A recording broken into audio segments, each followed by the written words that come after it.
Okay, anime fans, get ready for a deep dive. We're talking giant robots, magical girls, cyberpunk samurai, all that good stuff.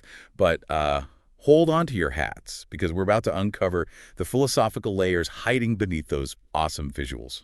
Anime has a way of grappling with big, complex questions in a way that's both wildly entertaining and surprisingly thought-provoking. You got that right. And you, our awesome listener, sent in a stack of essays from anime and philosophy, wide-eyed wonder that we're diving into today. Get ready for some serious, mind-blowing connections. We're talking about technology, what it means to be human, the nature of identity, even reality itself. Anime has something to say about it all. All right, let's unpack this thing. First up is the post-human, the idea that what we think of as human is constantly evolving. It's like our bodies merging with tech spirits, maybe even transforming into something totally new. It's a central theme in posthumanism, and anime offers some really vivid examples. Take the cat bus from My Neighbor Totoro.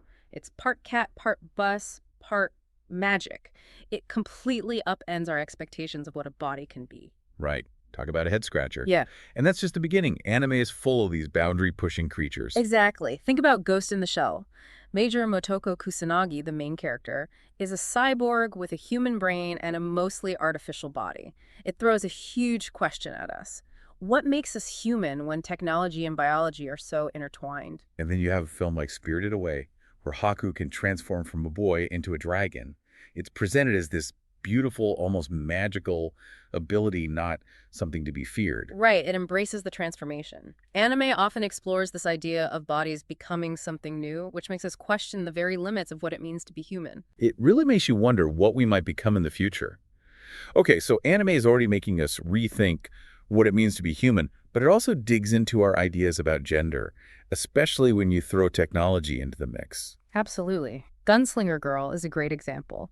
It features these adorable little girls who are also highly trained assassins, enhanced with cybernetics. The contrast of them wielding these massive weapons is really striking. It's both intriguing and a little messed up, right? You have these symbols of innocence turned into deadly weapons. Exactly. The show plays with our expectations of cute and feminine while also diving into darker themes of control and agency. These girls are essentially tools manipulated by this shadowy organization. The cybernetics give them incredible abilities, but also strip away their free will. So not exactly a feminist utopia then. In fact, it makes you question whether technology actually equals liberation. It definitely complicates things. Donna Haraway, in A Manifesto for Cyborgs, argues that cyborgs can actually challenge traditional gender roles. Gunslinger Girl, though, offers a more cautionary perspective, showing how technology can be used to control and oppress. Which circles back to Ghost in the Shell and its exploration of identity in a tech-dominated world. Right. Major Kusanagi's journey is all about her struggle to understand what makes her human, what makes her when her memories and even her body can be manipulated. That scene where she's diving into the sea of data, questioning her own existence, it's unforgettable. It really gets at the core question of the film. What is the ghost? The essence of self in a world where technology can replicate and alter our very being. And it's not just our being, but the being of AI as well. The film makes you wonder if machines can ever achieve sentience, a ghost of their own. It's a recurring theme in anime, this blurring of the lines between human and machine. And it leads us to another fascinating philosophical exploration, the ethics of AI. So let's talk about Armitage III. Armitage is an android, but is she really a person? That's the big question. The film really digs into the concept of personhood, challenging our own preconceptions. If Armitage exhibits emotions, intelligence, even a sense of self, should she be treated differently than a machine? And that's where it gets really interesting. It ties into William Jones's idea of the will to believe. He argues that sometimes we have to choose to believe in something, even without concrete proof, if that belief can enrich our lives or guide our actions. Right. So, in Armitage III, we see Ross, the detective, grappling with his feelings for Armitage. Even knowing she's an android, he chooses to believe in her personhood because it aligns with his own sense of empathy and compassion. It really makes you think about our own relationship with AI. As it becomes more advanced, will our emotions play a role in deciding who or what deserve moral consideration? It's a question we can't ignore. And anime, through stories like Armitage III, forces us to confront these ethical challenges head on. And just when you thought we'd covered enough mind-bending topics, anime throws another curveball: Christianity. It might surprise some people, but Christian imagery and themes pop up quite a bit in anime, though not always in the way you'd expect. That story about the department store Santa crucified on a cross. Definitely not what I expected. It shows how anime often uses Christian elements for their symbolic power, not necessarily to adhere to doctrine. It's about creating a specific mood or aesthetic. Like in Chrono Crusade, where you've got these demon hunters and the lines between good and evil get blurry, or Saint Tail, a magical girl who also happens to be a Catholic schoolgirl. And then there's Maria Samaga-Mitru, which uses Christian themes in this coming-of-age story set in a Catholic school. It explores identity and belonging, and the religious imagery heightens the emotional impact. So it's less about preaching and more about leveraging the weight of those symbols. And it reflects Japan's own unique relationship with religion, which blends Shinto, Buddhism, and other influences. It's a more pluralistic approach to spirituality, which comes through in their use of Christian imagery. Speaking of Japan's unique spiritual landscape, we can't forget about Spirited Away. It's a visual feast, a fantastical story about a young girl who wanders into the world of spirits. But there's a deeper layer there, a powerful message about cultural identity. It's true. Spirited Away is one of those films you can revisit again and again, and you always discover something new. It's true. Spirited Away is one of those films you can revisit again and again, and you always discover something new. So tell me, what's the deeper message you're seeing here? Well, on one level, the film subtly explores the tension between tradition and modernity in Japan, and it does this through Shinto themes and imagery. Chihiro, the main character, has her name stolen by the witch Yubaba, and her journey to get it back becomes this powerful metaphor for preserving your identity in a world where everything's changing around you. Wow. I never thought about it that way. It's like the film is saying, don't forget who you are, even when the world feels like it's shifting beneath your feet. Exactly.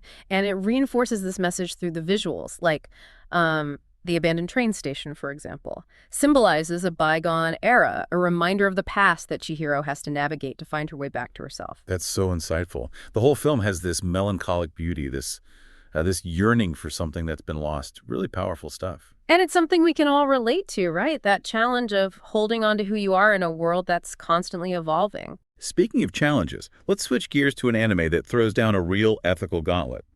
Nausicaa of the Valley of the Wind.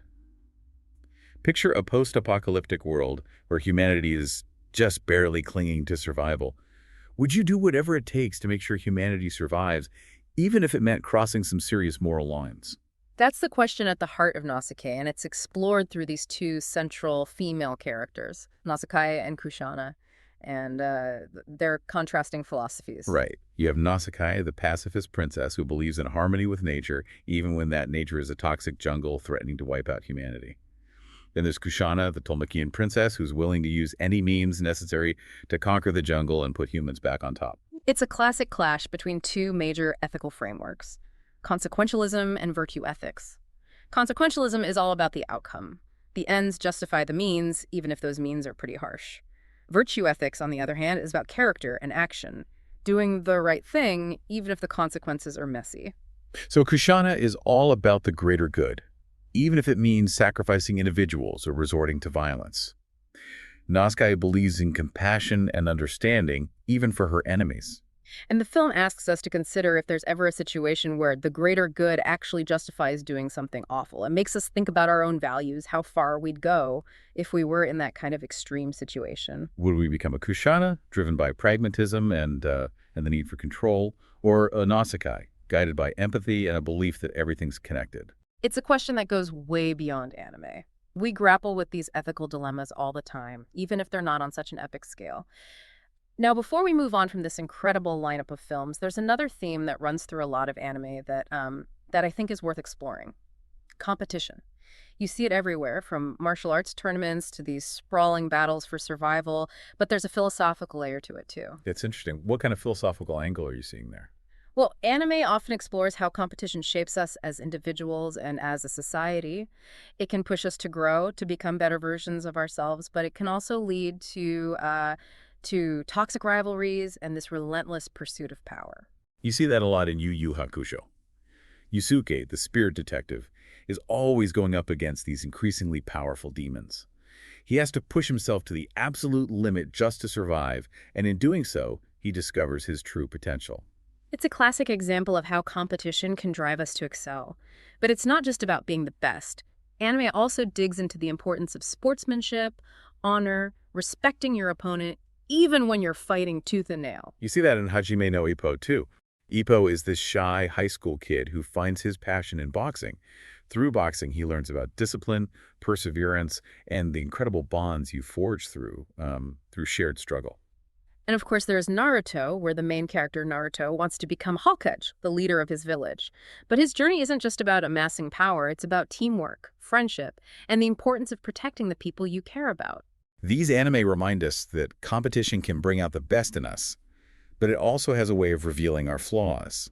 It's a powerful force in shaping who we become. It reflects something about our real-world values, too. Competition is often seen as the engine of progress, innovation, even survival. But anime also challenges us to remember that there's more to life than just winning. It's about finding meaning, connecting with others, and living a life that's both fulfilling and ethical. Which leads us to another interesting point: the role of children in a world that's often shaped by adults. Anime often features young protagonists with extraordinary abilities facing these huge, daunting challenges. It's true. Think about Full Metal Alchemist. Edward and Alphonse Elric are these brilliant young alchemists who've lost their bodies in a terrible accident. Their journey is about finding redemption, understanding the true cost of power, and the importance of human connection. It explores this complex dynamic between children and adults. The Elric brothers are constantly underestimated because of their age, but they have this wisdom and maturity that goes way beyond their years. They do, and on a completely different note, Grave of the Fireflies shows us a much darker side of childhood. Set during World War II, the film follows two orphan siblings trying to survive in war-torn Japan. It's heartbreaking, a story about innocence lost amidst the horrors of war. It's a stark reminder that children aren't just small adults. They have their own unique perspectives, experiences, and vulnerabilities. And Grave of the Fireflies definitely doesn't shy away from those vulnerabilities. It's a powerful film. And you're right, anime often gives voice to these young perspectives, exploring the complexities of growing up, navigating hardship, and finding your place in a world that can often feel confusing and unfair. And speaking of finding your place, that brings us to a theme that's central to so many anime identity. Who are we? What defines us? These questions play out in these stories of self-discovery, transformation, and the search for meaning. Astro Boy is a classic example. Astro, a powerful robot created in the image of a deceased child, is trying to figure out where he belongs in a world that both fears and admires him. He's caught between these two identities, human and machine, and his journey is about reconciling those seemingly opposite forces. It's like he's asking, can a machine have a soul? Can it experience the world in the same way as a human? Those are huge questions that tap into our own anxieties about technology and how it's changing what it means to be human. And Neon Genesis Evangelion also dives headfirst into the search for identity, but it's filtered through this lens of existential dread. The main character, Shinji, pilots a giant biomachine, but he's also deeply introverted and wrestling with some serious nihilism. It's heavy stuff, right? Shinji struggles with self-worth, feeling isolated, that crushing weight of responsibility. It reflects a lot of the anxieties people have about the future, the meaninglessness of it all, that the possibility that technology could destroy everything. And yet, even with all that darkness, Evangelion is incredibly moving. It taps into that universal feeling of being lost, of not knowing who you are or what you're supposed to do with your life. It's brutally honest about what it feels like to be a teenager, especially in a world that feels like it's on the brink of collapse. And it explores this idea that our identities aren't formed in isolation. Shinji's relationships with the other pilots, with his father, even with Rei, force him to confront his own fears, desires, and the consequences of his choices. It's a good reminder that we don't figure ourselves out all on our own. We're shaped by the people around us, for better or worse. Which brings us to another anime that really dives headfirst into the complexity of human relationships. Akira, we're back in cyberpunk territory with this one, and trust me, it's a wild ride. Akira doesn't hold back. It explores that potential for both good and evil that exists within all of us, and how that potential can become magnified, even dangerous, when someone stumbles into a level of power they can barely control.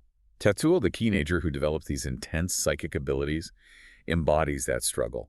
He goes from troubled kid to an unstoppable force of chaos and destruction, and it's terrifying to watch. But there's also this part of you that understands where he's coming from.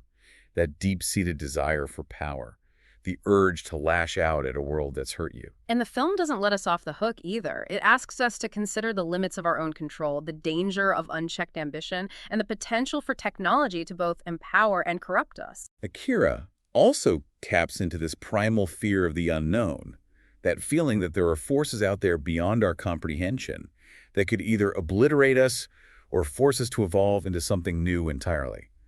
It's heavy stuff, but visually stunning, and with a soundtrack that stays with you long after the credits roll. It's a must-see for any anime fan. Akira is a perfect example of how the genre can explore these profound philosophical themes in a way that's both wildly entertaining and genuinely thought-provoking. We've covered so much ground today, from cyborg bodies and the ethics of war to the raw power of competition, the anxieties of growing up, and the very nature of consciousness. And to think we've only just scratched the surface of what's out there. It's true. Anime is more than just entertainment. These stories invite us to examine our assumptions about technology, about what it means to be human, and ultimately, about the stories we tell ourselves about the world around us. So to you, our amazing listener, we ask, what will you take away from these anime? What resonated with you the most? What anime will you be diving into next? There's a whole world of philosophical exploration waiting for you. Keep those thought-provoking questions coming. Mm-hmm. Until next time on The Deep Dive.